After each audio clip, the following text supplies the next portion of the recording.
அப்பாடா நல்ல வேலை. அவன் வர்றதுக்குள்ளே கோழியை தூக்கிட்டு வந்துட்டோம். இது பூரா கெட்டு போன கோழின்னு வேற சொல்லிட்டேன். இல்லைன்னா அம்மாட்ட கொடுத்து சிக்கன் பிரியாணி, சிக்கன் குழம்பு, சிக்கன் 65 செஞ்சு திங்கலாம்.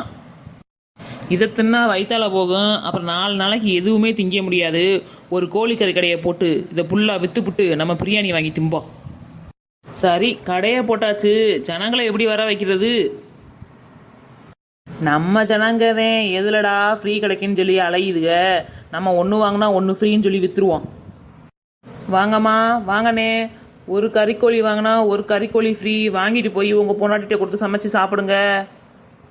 ஏமா ஒன்று வாங்கினா ஒன்று ஃப்ரீயா? ஆமாண்ணே, வாங்கிட்டு போய் சாப்பிடுங்க. நல்லா கம்பா போட்டு வளர்த்தது. நீங்கள் நல்லா சாப்பிடுங்க. நீங்கள் ரொம்ப குச்சியை இழைச்சி போயிருக்கீல்ல, உங்கள் உடம்புக்கு ரொம்ப நல்லதுண்ணே. கறிக்கோழி மாதிரியே குண்டு குண்டு ஆயிடுவீங்க. அப்படியா? சரிம்மா, எனக்கு ஒரு கோழி கொடுமா. அப்புறம் ஃப்ரீயாக ஒரு கோழியும் மறந்துடாம கொடுமா.